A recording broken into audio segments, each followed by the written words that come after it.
Thanks everybody for joining today. We have a great lineup of presenters and investors. And with me on the panel today are our two investors that will be asking the questions. And you in the audience are welcome to post questions in the chat box and we'll answer them as we get to them.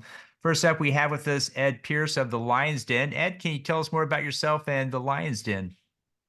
Sure. So we're in Dallas, Texas. Lion's Den is essentially a nonprofit organization that brings investors together with startup companies and early stage and first round investments.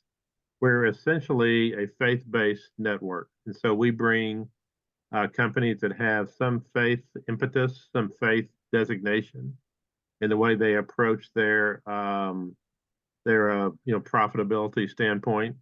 So they're for-profit companies that really want to have something of a missional nature. We've been a conference format for 10 years. Several hundred people come in every April and from 25 different countries and about 18 different states. So we've had a great partnership and relationship with Hall and 10 Capital for a couple of years, and thank him for helping us in a couple of different areas as a panelist. And we're looking forward to being a part of this today. Great. Thank you, Ed. And also with us, returning, glad to have Zamir Shukho of Vibranium back with us on the panel. Zamir, can you tell us more about yourself and your fund? Thank you for having us, Hall. Yeah, my name is Zamir, and I'm a general partner of Vibranium VC. We are a Silicon Valley-based fund. We invest in early stage seed and Series A SaaS companies, predominantly IT companies. We like all kinds of founders. We like diversity. So, underrepresented founders, immigrant founders are welcome. We typically invest somewhere around 250 to 500,000 in our first check, and then we follow on our champions. And we give a lot of support to our portfolio companies when it comes to introductions, visibility, PR, different combined activities. So we welcome everybody. And today, hopefully, we'll be asking some interesting questions from our startups. Great. Thanks, Amir. So let's have our first presenter come up. We have Michael Hendricks of Allcanza. Michael will be here up on stage in a moment to launch and present his deal on immigration. And for those in the audience, again, if you have questions, post them in the chat box. We'll read them out as we go forward. And then looking forward to seeing anybody that wants to raise funding and join these guys on the panel. We'll have a breakout room at the end where I can explain how 10 Capital works and how you two can be up here with us as well. With that, Michael, go ahead and kick it off. All right, thank you so much. I am Michael Hendricks. I am the founder and CEO of Allcanza, and we make immigration easy or immigration simplified. And we are we're a vertical SaaS company with a tool of artificial intelligence in it. And I'm trying to make sure that my system is working here. There we go. So there's a lot of problems with the legal tech system, but specifically as it applies to immigration, there's not very many digital solutions, especially for the direct consumer. There's a lack of information to process. There's a high rejection rate for people who don't use attorneys. So there's not a lot of solutions for people with the lower income, especially that need to be able to access the immigration system. There's a high level of complexity, and there's obviously language barriers. So we're working to disrupt the legal market, in this case for immigration, by bringing to the market, overcoming the obstacles of the legal difficulties, the complex requirements, technical challenge. And we're creating a scalable solution that doesn't rely on attorneys, because people usually have to rely on attorneys, although ours has a built-in, for most products, attorney review. And it's normally pretty human resource intensive, so we're trying to cut that out and make it a IT solution and a digital solution. And it allows all the players in the markets to come together in one place, to where you can reduce the time it takes and the barriers, which are many of them extremely technical. These are barriers to entry into this market. So for competition, as well as for people wanting to use it, requires a high level of immigration expertise. Attorneys aren't generally business people, so they don't know how to create ongoing permanent solutions. They don't understand technology generally. I'm one of them, so I should know. I work with them every day. And we have a tech stack that has a highly adaptive process for any changing processes, because it's constantly moving and constantly morphing, and all these elements at the same place and time, expertise, time, money, and tech. About us, like I said, we're a vertical SaaS with artificial intelligence built in as a tool. We are not an artificial intelligence system that then goes backwards. We're actually a full service vertical SaaS that implemented artificial intelligence based on specific knowledge of the immigration system in order to help people as a tool throughout the system. Kind of like TurboTax did with taxes.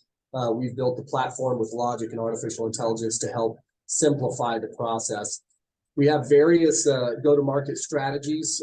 Primarily, we're using the B2B to C model, which is right here. It's called a D2C, but really we're starting to work through local guides. That's one of the go-to-market strategies that we've kind of morphed into over the last several months.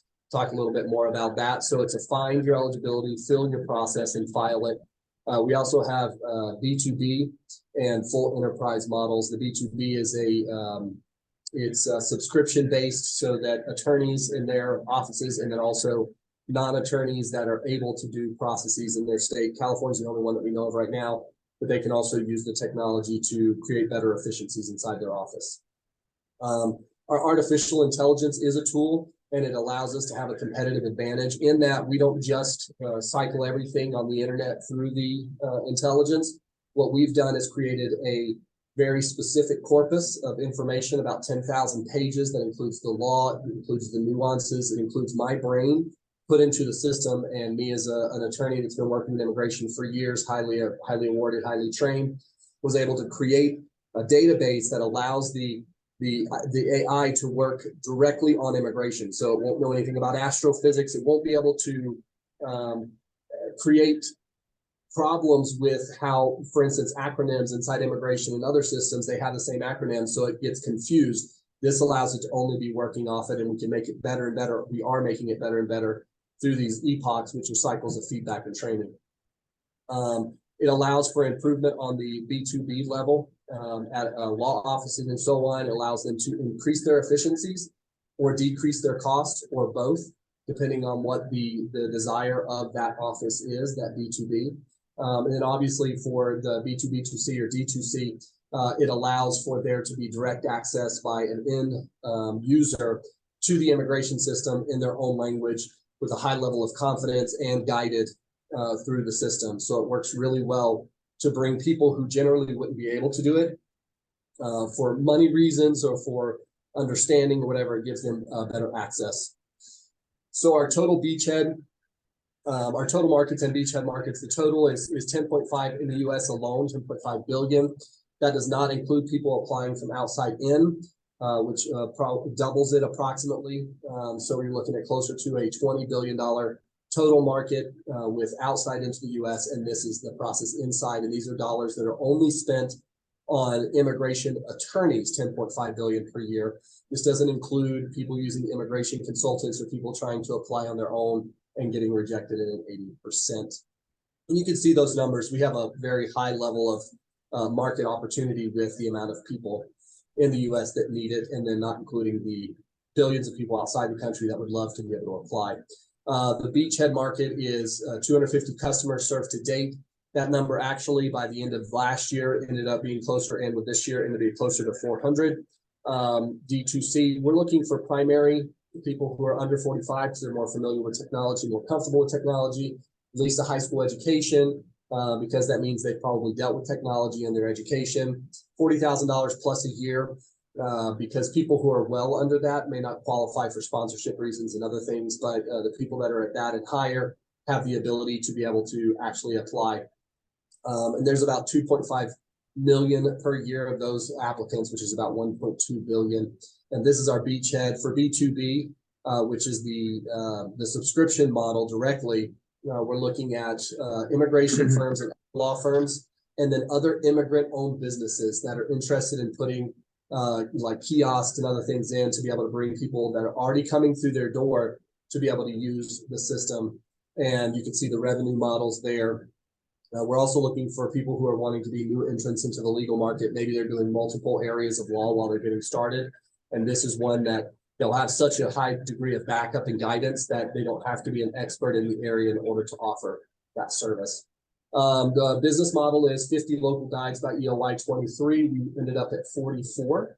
I do a live podcast every day, become one of the top on social media and podcast, become one of the top names in social media as far as immigration law in the Spanish-speaking world. Obviously, digital marketing, 30 enterprises. We did not get to the 30 enterprises by the end of last year, and that's because our system, the organizational structure, we're still working on refining that, but we have it. We're supposed to have it by the end of January to be able to start onboarding, but we do have a lot of people that are like pre-registered to go ahead and get started. And then we're looking for potential government contracts. The government system right now is based on very old technology, and they haven't been able to do anything to get it caught up. So what we're hoping to do is provide a silver platter solution where we're able to say, here's what you needed, here's how we fix your problems. We already have it built, we already have it ready to go. So let's work a deal. And then obviously international influencers, we're looking at more like Q2 of this year. And this talks about the predictions, the local guides, $250,000 per month. And these are very conservative predictions. Based on numbers of sales per month and the per ticket price. Obviously, you can see the rest of them, social media and the podcast, 5-time return, which means that people hear it and they want to use it. And we consistently have people wanting to come in and hiring us off of the social media lives. The podcast is really taking off as we grow that. We wanted to have 30 firms or different groups by the end, so that's going to be pushed back about a quarter, but we should be on task for that in Q1. And then, of course, the potential government contracts. It's a little early for that stuff, but this is the future look for those. So this tells you a little bit about our product lines. Obviously, what we're offering now, I guess it's not obvious. It's obvious to me, but what we're offering now is all family-based, victim-based, and a refugee asylum style based for the platform, which means that people can directly do it through the B2B2C or the D2C that uses it. I'm sorry, the B2B directly, I apologize, has that on their platform to be able to offer it to their customers and their clients as well. The vault is a subscription, which means that it houses the information for a period of time after you apply for a monthly subscription. And they'll be able to add other things that will be important paperwork that they can save over time, and which also brings in a nice little move. The affiliate and referrals are those groups that, for instance, you have a tortilleria or you have some type of an ethnic market and you want to put up a kiosk in order for you to be able to have people processing through. Those people get an affiliate fee off of the already captivated audience that are coming in that are just using the kiosk to determine eligibility. We did take a dip in the end of last year, but that was because we switched our go-to market. We were doing more D2C, direct-to-consumer, direct sales, and we realized that we would easily cap out on the human resource, and the whole point is to get rid of the internal human resource to make it more scalable. And so we switched the model to the what we call local guides and affiliates, which means that they're independent contractors in their local community that already have ethos with their community and have an audience of immigrants already that are looking to them for solutions. And so we're already trending up again this month. And I'd say by the end of Q1, we should be back along the targets where we were looking at for last year. Competitive alternatives. There are a couple that offer direct to consumer options like this. The problem is that there's no immediate live fill and file. There's only a couple languages, whereas ours would be available in 125 languages. Basically every major language in the world, people will be able to fill out, not only read the questions in their language, but respond in their answers in their language, and it'll be translated to English and verified by a person that speaks that language. It allows for there to be additional access for the end user. Obviously, none of these guys have an app. We'll have an app rolled out by February. And their systems create a lot of client dependence. In other words, they fill out information online, and then they with human resource fill out the paperwork and then send it to you. So it's about a 4 to 6 week turnaround. So this cuts it down. A person can do their process with us in literally 30 minutes. The competitive advantages, obviously, it's very clear that the technology is completely different. We have the artificial intelligence, multi-language, and native app. We have a better cost for most of them. Some of them are a little bit less expensive than us, but they're not so much less expensive, and they're not providing near the service. And then as compared to attorneys and other law offices, we're at about 30% of what they charge. And then the human services, we have human guides as well as the artificial intelligence that helps people through the process. Let's see. For the exit strategy options, there are a few, right? You have places like Intuit, who is a direct, they're already doing things very similar. This is what's called admin law, admin processing. And they already have groups like TurboTax that do this same area. It's just a lateral step from taxes to immigration. Actually, they're the two most complex areas of law in the country, so they would be well suited. Leidos also already has contracts with the government to process IRS forms, and they do, if I'm not mistaken, the last number is about 100 million a year. So they do a lot of the processing of the IRS forms. So this would be one of the things that would fit directly in. And of course, you could go public, and I think it's a little early to talk about that, but you could go public. We have a really good team put together. Of course, I'm the CEO and founder. I've been an immigration attorney for about 10 years. I've been in immigration for 12. I grew up in foreign countries. I speak a bunch of languages, and I've been a businessman for years. I already have a couple exits. My brother is actually our COO. He has also been a high-level businessman for years. We have Caitlin Bates, which I don't have a picture for her. I apologize. She's our fractional CFO. And she worked in Uber, she worked in Instacart, and she worked in Airbnb when they were all scaling. So she's come on board to help make sure that we've got all the finances done. We have our CSO, our Chief Sales Officer, and he is working on team building. He's got years of experience as well, specifically building teams for this kind of product and getting it into the market for sale. Fractional CTO, Nathan Martin, coder. He's the guy that actually built the tech stack, and he's working directly with us, although we're two separate companies. And then Michael Maestas is part of his team over there. What we're asking for is 500,000. We've already raised 50. This is at a $4.5 million valuation on pre-money preferred equity purchase direct. So there's no safe note, there's no convertible. It's a direct purchase. And we need this money to do continued AI and software development, marketing strategy, the native app, multi-language development, continued software development generally, SaaS integrations, and a debt instrument repayment. But one of the things that we're looking at is creating a collaboration with a couple other current startups that will help the immigrants that get here to be able to immediately get a I-10, a bank account, and be able to get a debit card, and then start being able to do credit so that we can provide pay over time solutions. Because our ticket price average is 800. Some people just can't cough up 800. So we want to have a buy now, pay over time solution. So that's it for me. If you guys have any questions, obviously I'm here. We have time for one question each. Ed, what's your question? I think it's tremendous, got some tremendous positive aspects to it. I'd like to see a little bit more about the kind of the individual roll-up. I saw a lot of roll-up on the aggregation of the revenue, pretty good distribution theme. Like to see a little bit more how each individual price kind of rolls up into that, and you kind of connected that with scale. But there's no greater problem area right now, and I think you're hitting it pretty well with the AI. So, and I also like the fact that you also think about the exit to begin with. And so in the first couple of slides, we can see what the problem is and how you're going to approach it. And so it's got a lot of positives to it. Great, Thanks. Zamir, what's your question? I have 6, but I'll ask 2.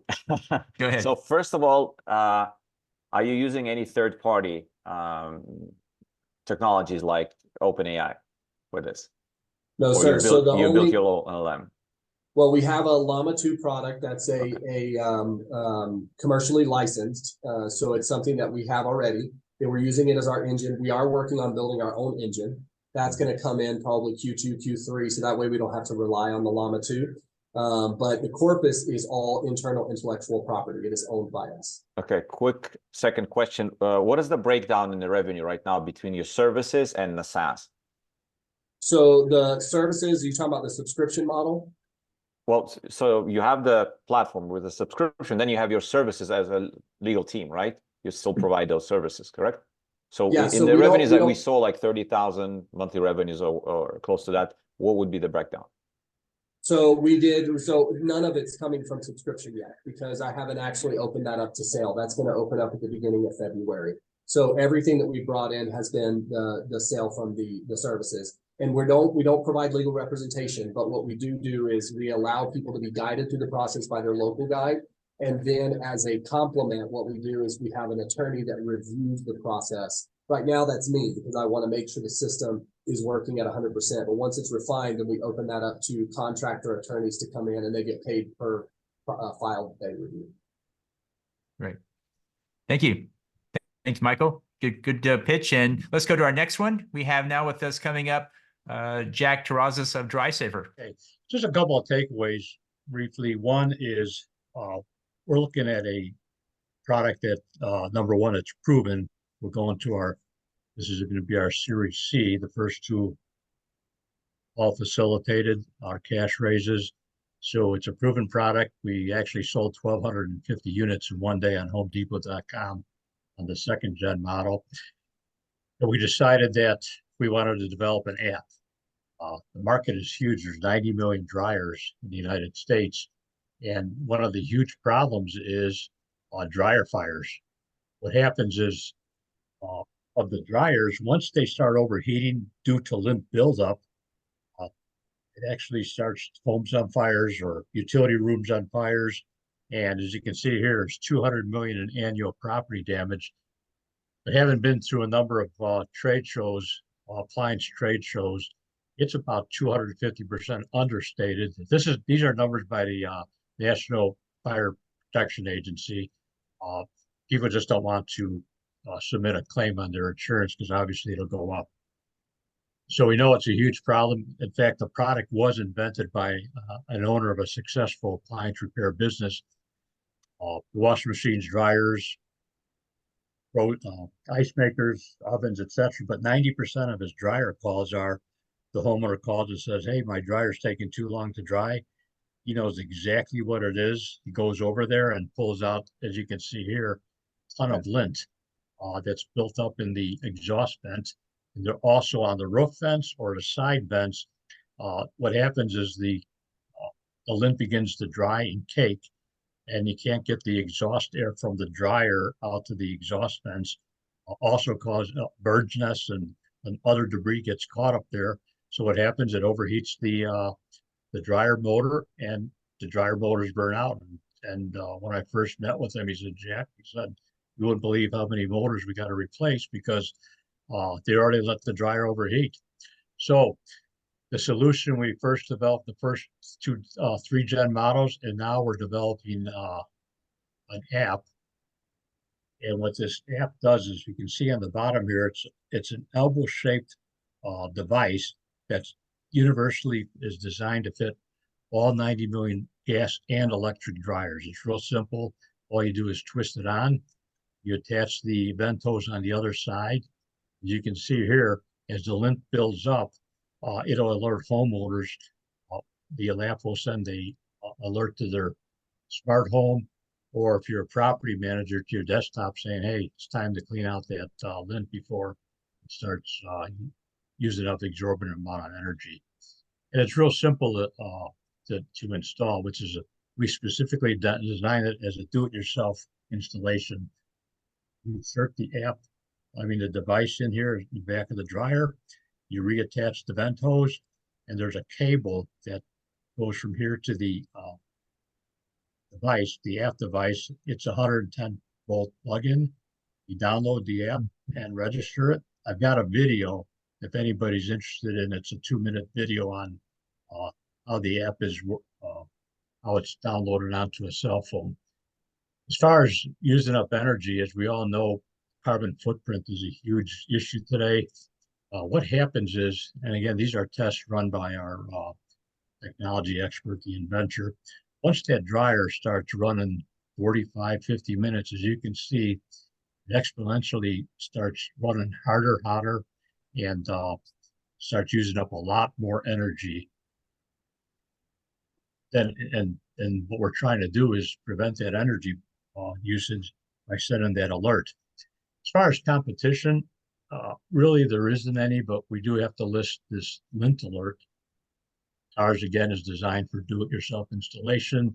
This, by the way, elbow is made of a polycarbonate rated for 285 degrees temperature. Dryers get up to 165 degrees, because we're often asked, well, what's going to happen with the poly resins? Well, again, it's polycarbonate. Protects overheated motors, monitors airflow up to 90 feet. Now, if you got a dryer in a basement of a two-story home, and if the basement's 8 or 9 feet ceiling height, and if you got 8 to 9 feet on the first floor, another 8 or 9 on the second, 15 feet in the to get to the rooftop, it's well covered with our 90-foot detection device.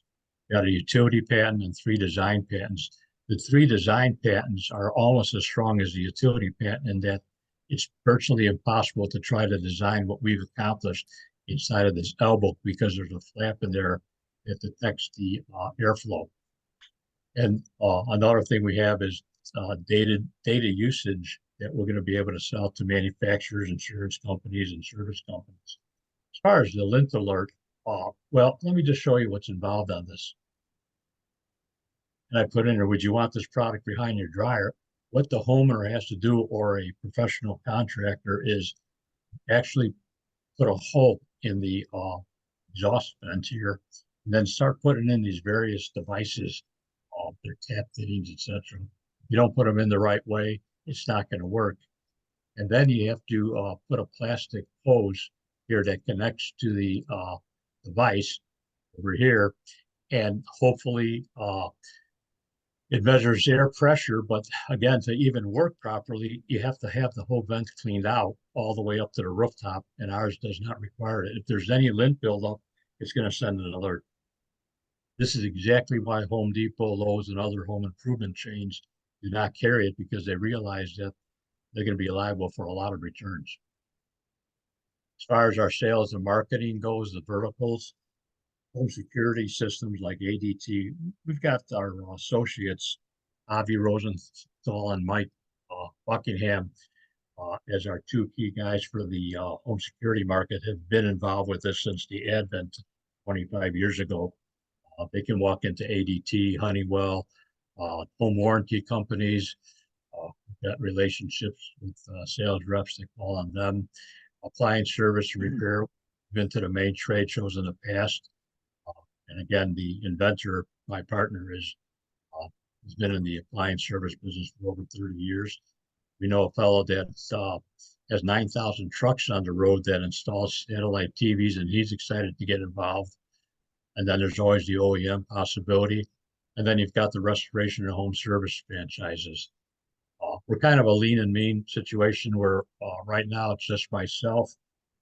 Being in marketing for 35, 40 years, I was instrumental in helping grow Hunter Fan from 22 million to 135 million in 4 years, and been involved with everything from manufacturing, engineering, design, logistics, etc. And we'll be outsourcing the chief technology officer, CFO, etc. And then, as obviously the revenues justify, start hiring full-time employees. But we want to get away from as many full-time as we can, because you've got the benefits you have to provide. It's a lot cost effective, I believe, when you do a lot of outsourcing. And then what we're going to do on phase 1 is going to be B2B hardware sales through home security installers, as I mentioned. The MDUs, these property managers we've talked to, it's going to be a huge savings, because every 2 years, a lot of states require, if you have an apartment building with, say, 400 apartments or a condo association, you have to have them cleaned out every 2 years, whether they need it or not.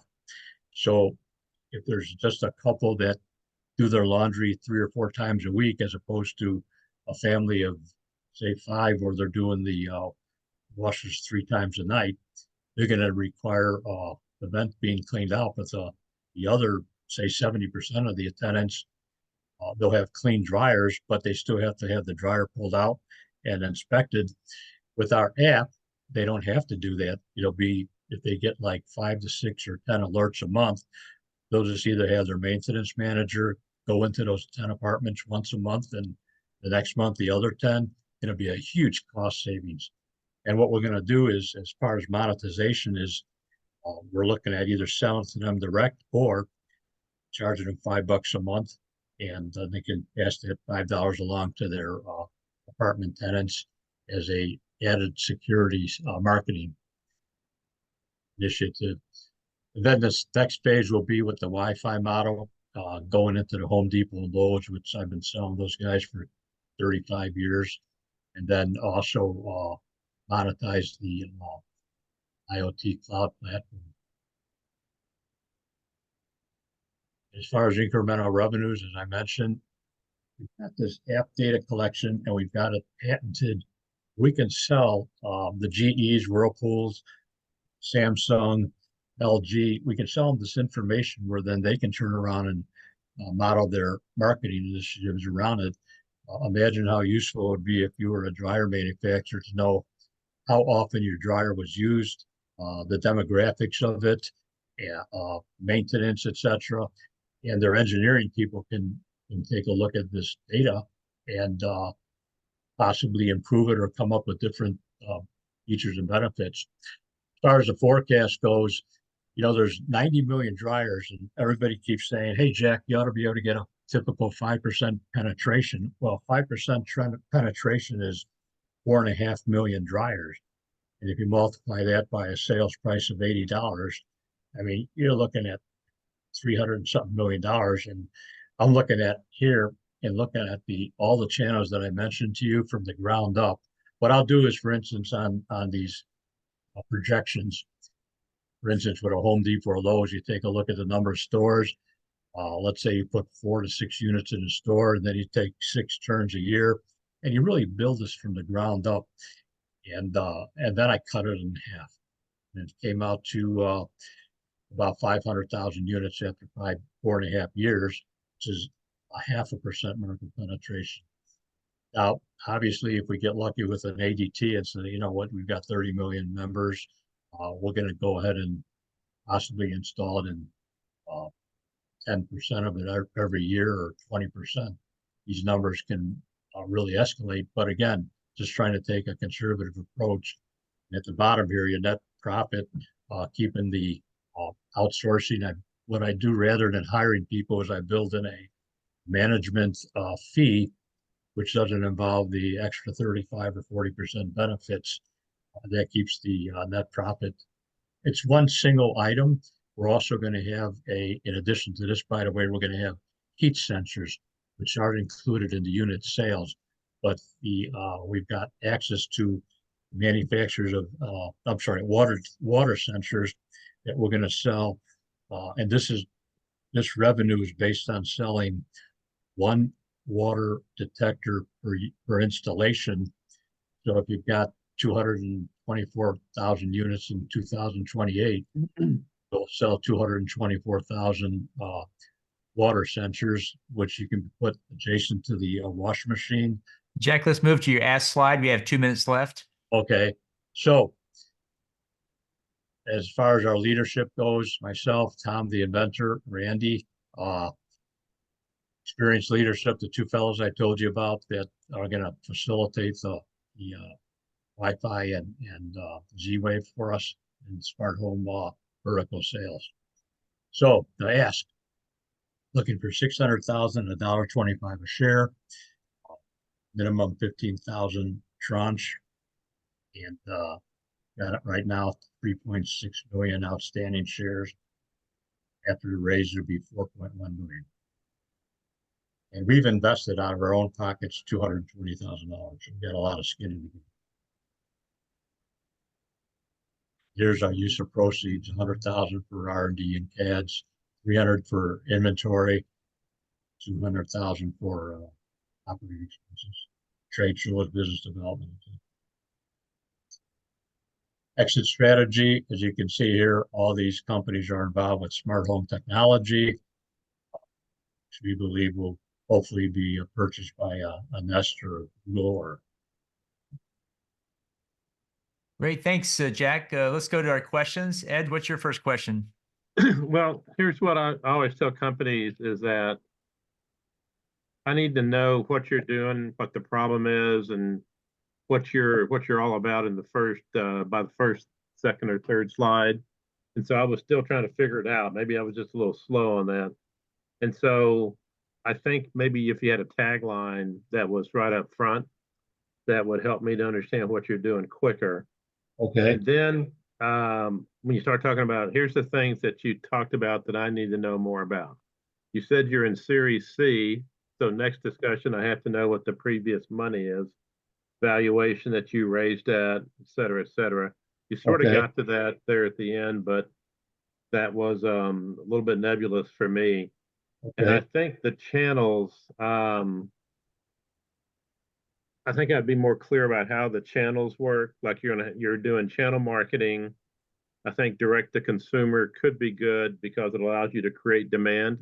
I don't really think about the problem of lint in my dryer, probably like I should. So I need to know the problem. I need to know the energy efficiency to justify the $80 price tag.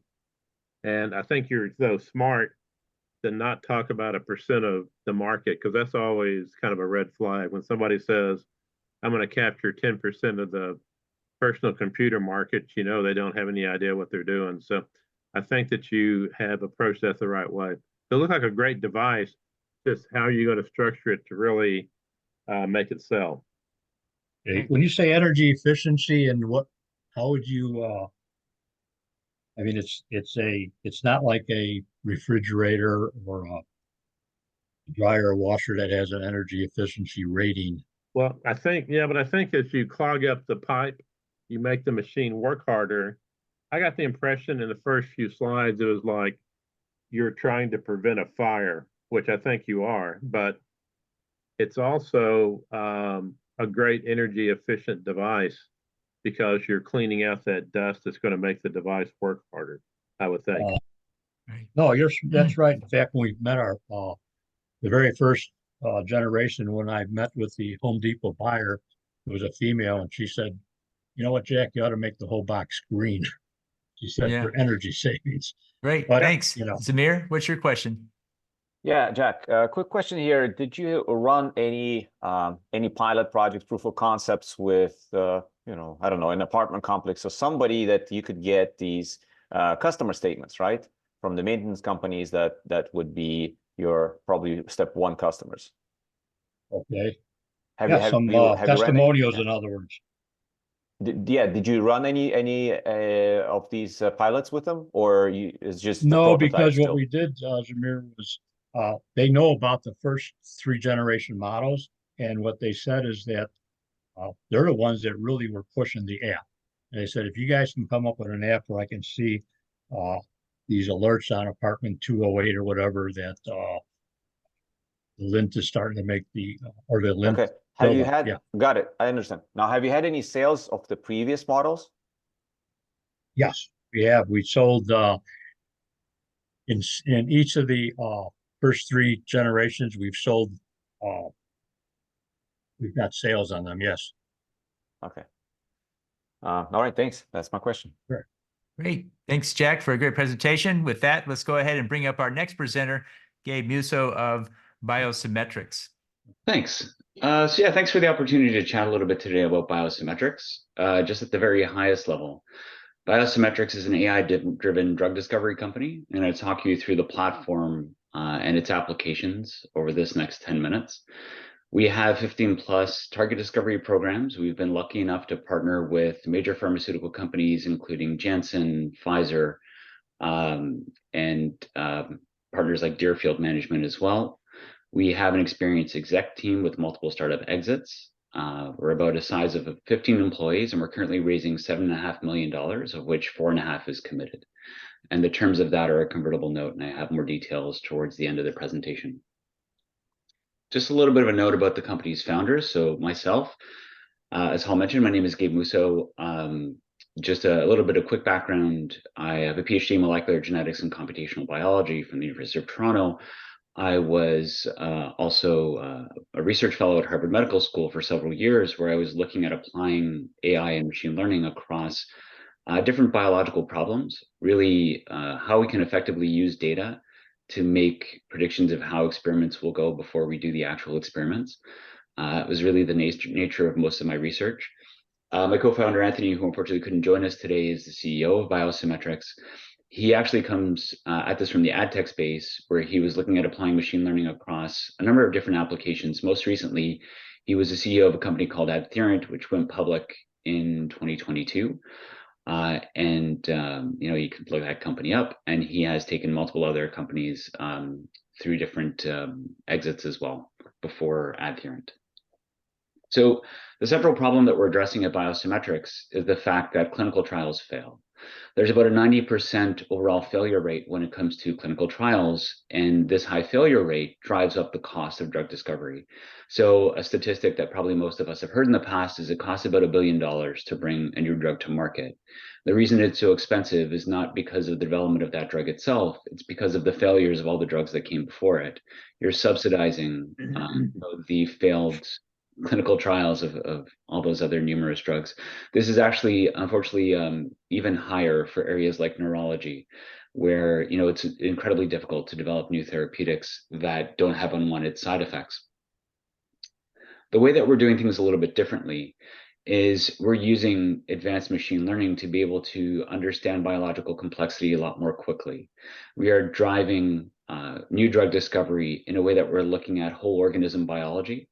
So most conventional drug discovery companies, or most modern drug discovery companies, are looking at this from basically a cell culture perspective.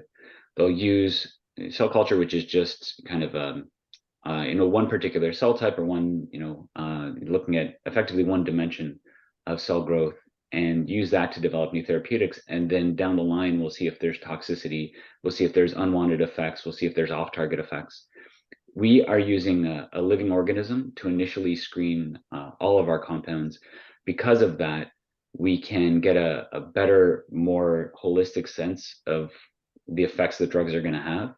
And again, we're using machine learning to be able to get a better clinical sense of what is driving patient mortality and morbidity, and be able to model that more quickly as well. We have, as I mentioned at the outset, quite a few programs. We are primarily focused in epilepsy, where we've built a few successful models and are able to discover drugs at quite a fast pace.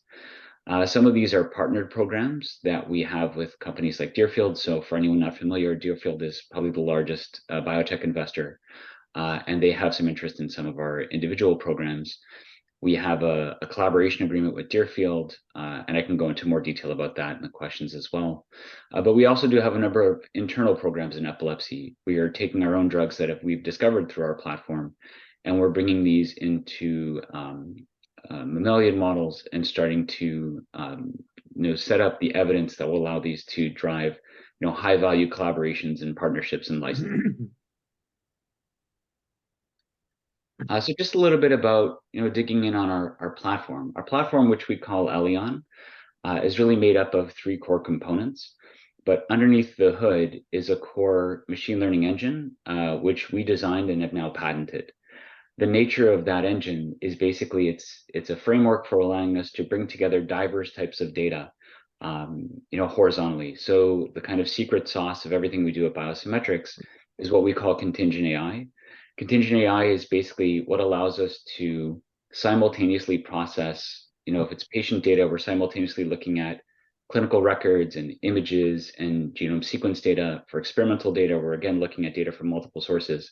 This framework allows us to process all of that data simultaneously to quickly get an understanding of what's happening at a biological level, whether it's in the clinical setting or in the experimental setting. Once we have a biological signal, we then bring that into the lab. So our computer vision framework is a unique framework where we look at quantifying all aspects of biology within our model system, and validating the clinical signals that we have driven forward into the lab. And the last aspect of what we do is in the chemical space, where we're again using machine learning to predict and prioritize chemical structures that could potentially be therapeutics, and then ultimately determine their mechanism of action. So if all of that just kind of seemed like jargon to you, this is really the take-home message, is that the typical drug discovery process, to where you're kind of initiating, from where you're initiating a program to where you're bringing the hits that you've discovered into an in vivo model is often on the scale of about 2 years and can cost several $1 million. We're able to take the same process and do that in a scale of weeks and months. So we most recently did this for one of our epilepsy programs, and the entire program took us about 4 months to get to the same level of evidence, and cost us on the scale of about $200,000 or $300,000. And just a little bit more detail about that program. I mentioned that we work a lot in epilepsy. So, thinking about pediatric epilepsy, which we were interested in because we knew that there was a strong unmet need within the market. About half the patients that have epilepsy, it's not well managed by current epilepsy medications. And there are millions of patients within the US that have been diagnosed with epilepsy. So we first start with our computational engine. Our computational engine focuses on biological signals and identified a few of interest. So picked out a few genes that seemed like they would be particularly good to bring into the lab and start to build out experimental models with. We did bring those into the lab. We started to disrupt some of these genes and identified that there was this particular epilepsy phenotype. So there was this behavioral phenotype that we saw when we disrupted some of these genes. Leveraging that, we could screen thousands of compounds against that phenotype and ultimately identify hits. Those hits now are being progressed to mouse models, and these are now novel first-in-class potential therapeutics that are progressing from hit to lead. So what exactly is our business model? So we've got this platform. We apply this in several different aspects. The first is licensing. So the IP that comes off of our platform, like the epilepsy drug that I was just telling you about, is something that is potentially licensable. And so we're currently talking to different pharmaceutical companies. We've had about on the range of about 30 or 40 meetings so far with different pharmaceutical companies that are interested in epilepsy. And they're at different levels of progression with respect to potentially licensing or partnering on our internal epilepsy programs. We also have different partnerships that we have executed in the past and are continuing to drive forward with pharmaceutical companies, some of which I mentioned at the outset, where they have an interest in a particular disease and want to leverage our platform, and we enter into these partnership agreements where we're basically jointly looking to identify new therapeutics. And the last is fee for service. So for example, a company's got a drug that they're developing. They want to know, how does it work in vivo? They want to know, are there particular genetic populations or subpopulations where the drug would be more effective? We can screen it across our existing experimental models. We also have a very strong data science team that does a lot of fee-for-service data science work. So just a little bit about the space. This is obviously a space where there's a lot of activity and a lot of competition. This is actually a little bit of a dated slide. Some of these companies have consolidated over the past year. But just in terms of where we're seeing BioSymetrics as being differentiated, we see ourselves as occupying a unique niche within the biological complexity space. So whereas most AI-based companies are more focused on chemistry and reducing the chemical space, we have always been focused on better understanding human biology, better understanding how we model human biology, and then resolving those phenotypes, the phenotypes that are associated with the clinical diseases of interest using chemistry. So that's really how we are distinct from these other companies with names you might be familiar with. Just a little bit of details about the fundraising. I should quickly mention I am the science guy, not the finance guy. But I can tell you a little bit, as much as I can, about the details about our current raise. As I mentioned, it's a $7.5 million convertible note that we're raising. It works out to be about a $12 million company valuation. We've got about $3.5 million of this in the door so far. $3 million of that was committed by Anthony, our CEO. So he is the lead investor for this particular raise. And he has set the terms for this. It's designed to be quite investor friendly. We want to basically get this in the door as quickly as possible and put our heads down in progressing our existing internal programs and in continuing our partnering conversations with the pharmaceutical companies that I've mentioned. So that was all I had prepared for today, but of course, I'm more than happy to take any questions. Great. Zamir, what's your first question? Well, thank you, Gabe, for the presentation. So I still wasn't too clear on what kind of company you guys are. Are you a drug discovery company or an AI IT platform kind of company? So can you, give me a little sense of that? Because even from the business model side, I still see, you still do the services, you still do the discovery yourself. So it's like which way you plan to move. Yeah, Move ahead. that's a great question. I'm glad you mentioned that. So really our core business and where we've kind of generated, the most of the value over the past several years within the company is really in the fee for service work. So you can, I think of us primarily as a company that generates revenue through fee for service programs, but through the execution of those programs, we've generated IP that we then saw the opportunity to license out through different, partnering relationships or, licensing relationships. Ed, what's your question? Yeah, so there's a lot about this I really like, just because I've been in 3/4 biotech deals in the past 2 years, and it's extremely difficult to get those by, like your phase 1, phase 2, et cetera. So the clinical trial angle is very good. And I know in the first slide, essentially, what you're doing. I may not comprehend it, but I at least know what you're doing. So that is really good. Thank you. You really increase the efficacy of the drug itself. You really decrease the time to design, or you further design or decrease the time to design the solution by the idea of hits. And pharmas, as well as companies, can really be your customer. So the pharmas are really brutally detailed, with sometimes a lot of political determination of how they view a drug. Like they may have a drug in the market and it's weak or failing, and I can point you to a few of those. And so this would really greatly enhance the use of the dollars that they would spend to invest in a drug that they're considering. So I think it's really got a lot of potential.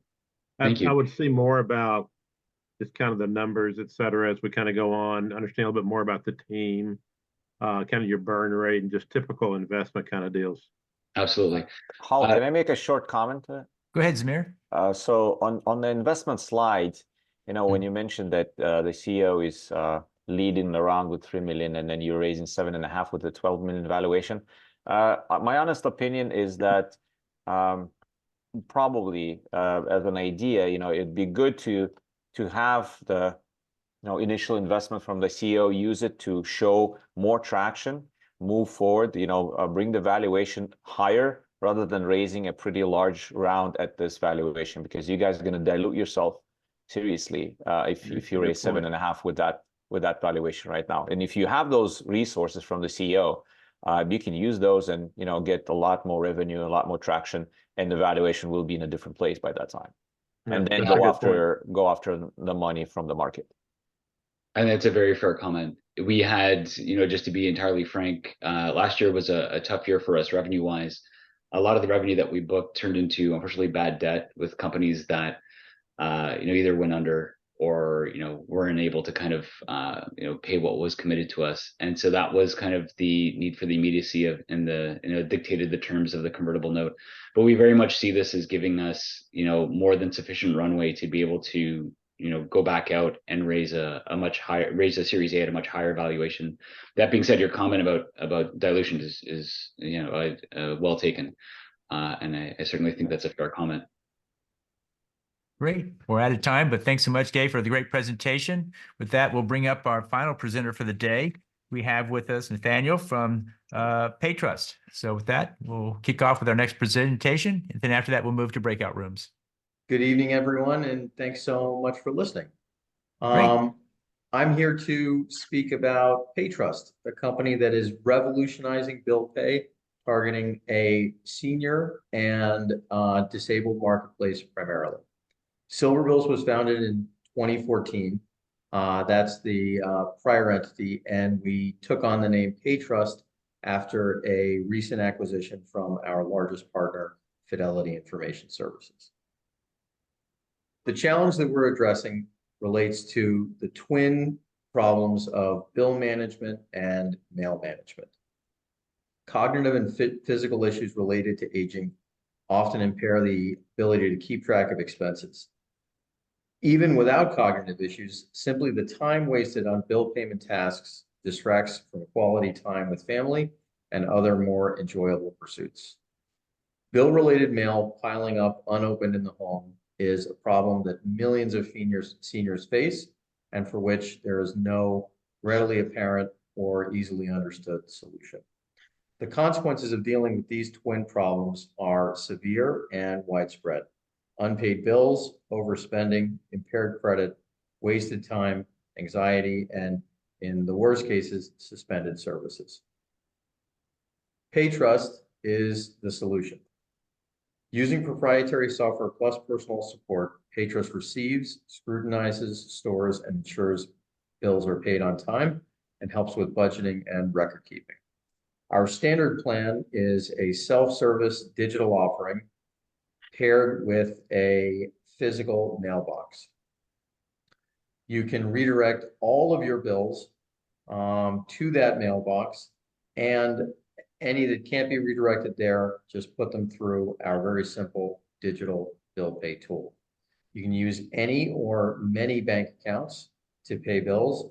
Many users with second homes or complicated expenses for extended family members find it very useful for that. Users can connect, can pay their bills via ACH, check, Zelle, or a digital debit card. Digital invoices, budgeting, and fraud protection round out the service's capabilities. PayTrust Platinum is our premium plan, and it includes a US-based account manager to supplement and enhance the digital tools that we have available under our standard offering. Users can interact and give direction entirely by phone, and will not have to use a computer to use the PayTrust Platinum service.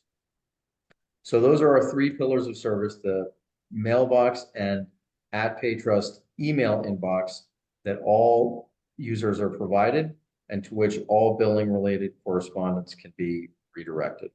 Our web and app portal, which is accessible to clients and their trusted contacts they designate.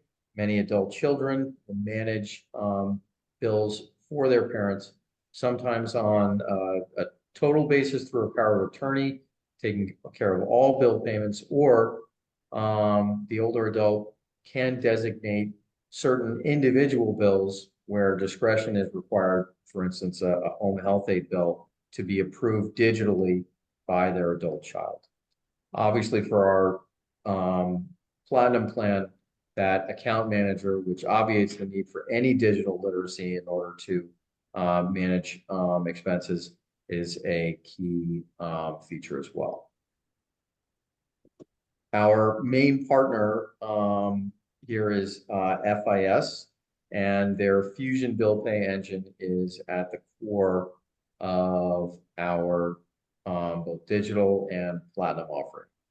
The majority of bills are received through the Fusion bill pay engine, supplemented by a mail facility with the physical mailboxes and those at paytrust.com email addresses. You can also take a photo of a paper bill and upload it through the app.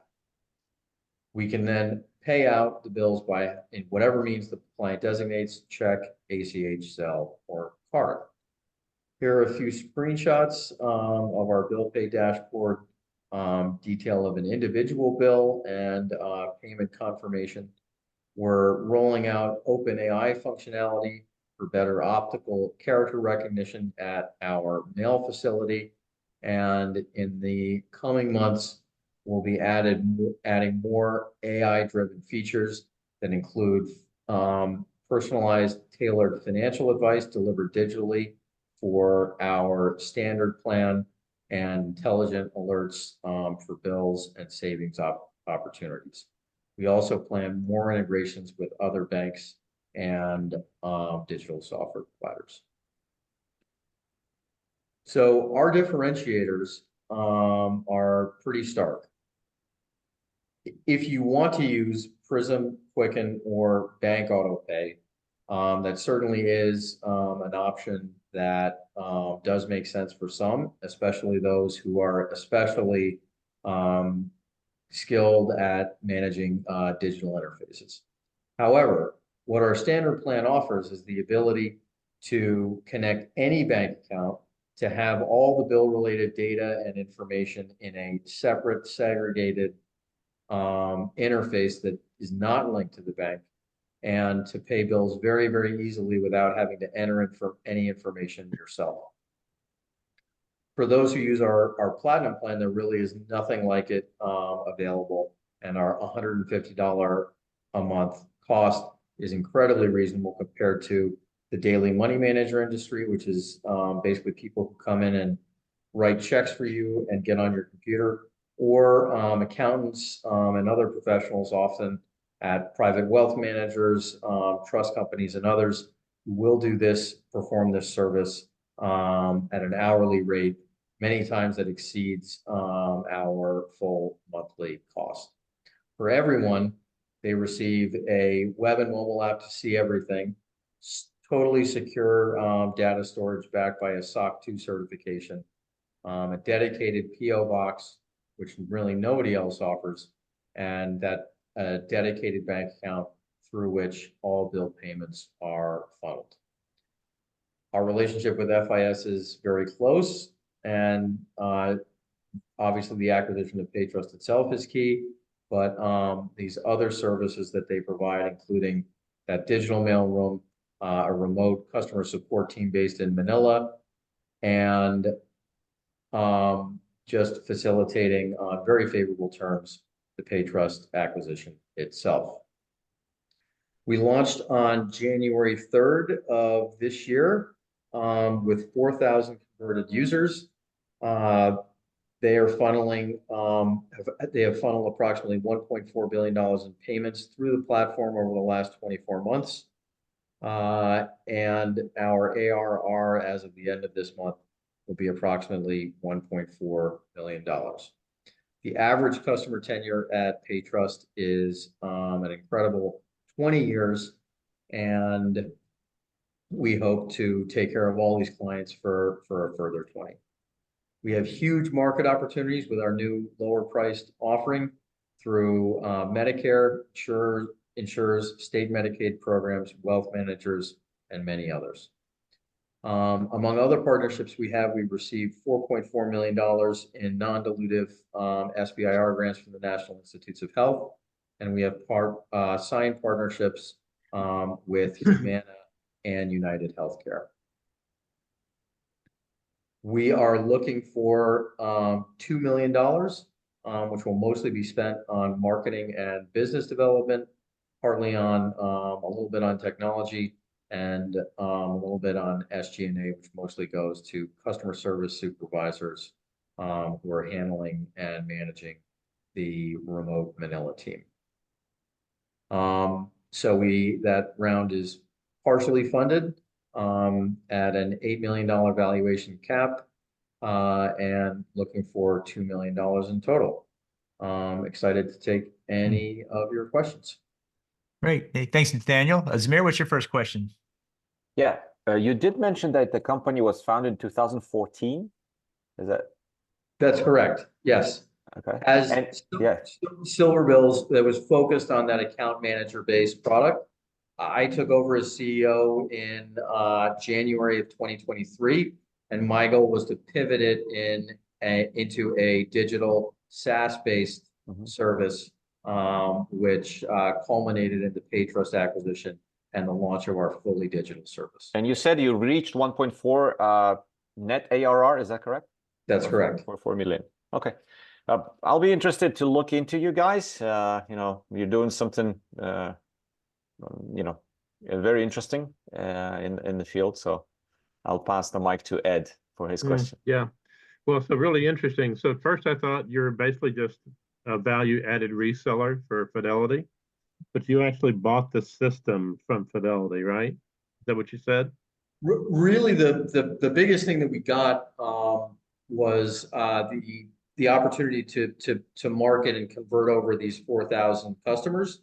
The service had been run at Fidelity for a long time, and not a lot of attention had been paid paid to it.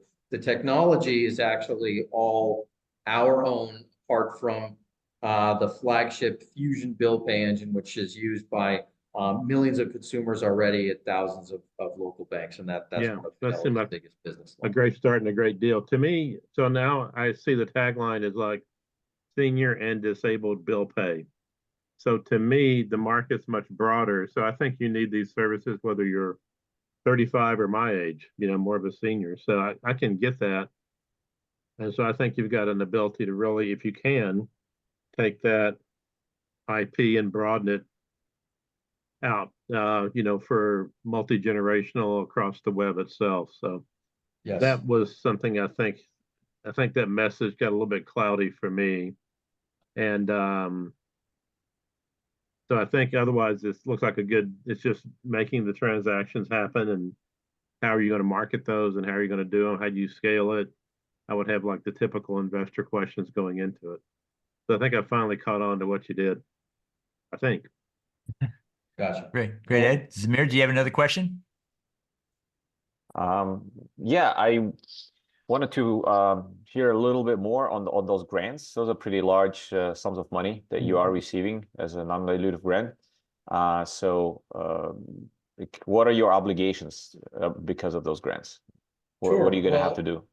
The first grant, which we received in 2022, was focused on caregivers for Alzheimer's patients, and it actually involves our legacy account manager based service. Is he building some extra technology around that, which was the fundament of the sort of foundation for our web-based service that we're rolling out right now.